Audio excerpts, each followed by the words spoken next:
প্রিয় এসএসসি পরীক্ষার্থীরা, যারা পরিসংখ্যান থেকে ২টা সৃজনশীল কমন পেতে চাও, অর্থাৎ যাদের ২০ মার্ক প্রয়োজন এসএসসি পরীক্ষায়, হ্যাঁ, এই ভিডিওটা তাদের জন্য। ঠিক আছে? এই যে দেখো, এসএসসি ২০২৬ সুপার সাজেশন গণিতের।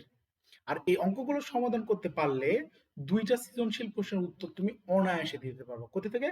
পরিসংখ্যান থেকে। অর্থাৎ পরিসংখ্যান থেকে এই মাত্র কয়েকটা অঙ্ক তুমি যদি করতে পারো, তাহলে কিন্তু ২০ মার্ক সম্পূর্ণ, ২টা সৃজনশীল ২০ মার্ক সম্পূর্ণ তোমার কমন। ওকে, দেখি প্রশ্নের প্যাটার্নগুলো কেমন। প্রশ্ন ১, শ্রেণীব্যাপ্তি। দেখতে পাচ্ছ 25 থেকে 34, 35 থেকে 44, 45, গণসংখ্যা আছে 5, 10, 15, 20, 30, 16, 4, 10। ওকে, প্রশ্ন ক নাম্বারে কি প্রশ্ন আসতে পারবে, কেমন প্রশ্ন আসে? ক নাম্বারে আসে সবসময়ের জন্য প্রচুরক শ্রেণীর মধ্যমান নির্ণয় করো।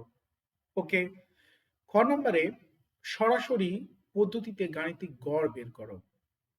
গ নাম্বার প্রদত্ত সারণী থেকে প্রচুরক নির্ণয় করো।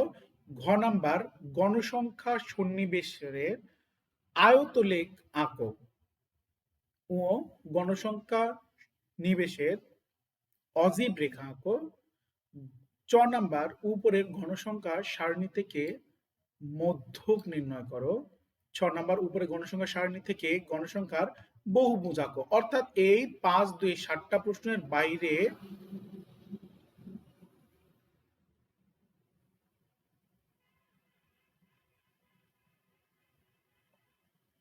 অর্থাৎ মোটামুটি এই ৫, ২, ৭টা প্রশ্নের বাহিরে এখান থেকে প্রশ্ন না আসার সম্ভাবনা অনেক বেশি। ক্লিয়ার? ওকে, প্রশ্ন ২, ২ এর প্রশ্ন ঠিক কেমন? একইভাবে শ্রেণীব্যাপ্তি এগুলো। আর গণসংখ্যা দেখো দেওয়া আছে। এখানে ক নাম্বার আসবে পরিসয় নির্ণয়ের সূত্র লেখো। খ নাম্বার সংক্ষিপ্ত পদ্ধতিতে গাণিতিক গড় নির্ণয় করো। গ নাম্বার প্রদত্ত সারণী থেকে মধ্যক নির্ণয় করো। ঘ নাম্বার বিবরণ সহ প্রদত্ত উপাত্তের আয়তলেখ আঁকো। পরিসর, প্রচুরক ও মধ্যক নির্ণয়ের সূত্র লিখো।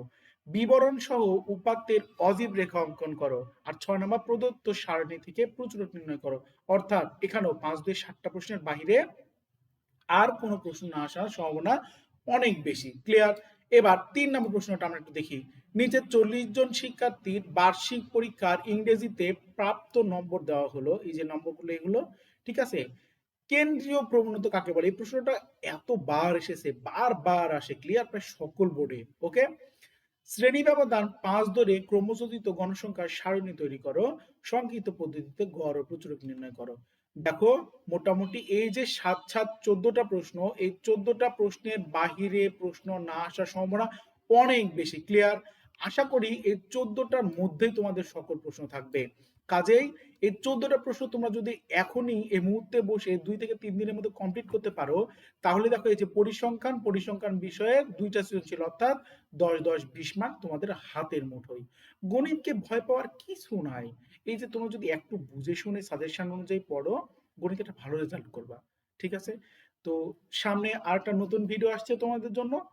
আর পাশে থাকবা, আমাদের চ্যানেলটা একটু সাবস্ক্রাইব করে দিবা তোমরা। আর অসংখ্য ধন্যবাদ তোমাদের আমার ভিডিও দেখার জন্য। সকলে ভালো থাকবে, ঠিক আছে? আর মন দিয়ে পড়াশোনা করবা। ধন্যবাদ সবাইকে।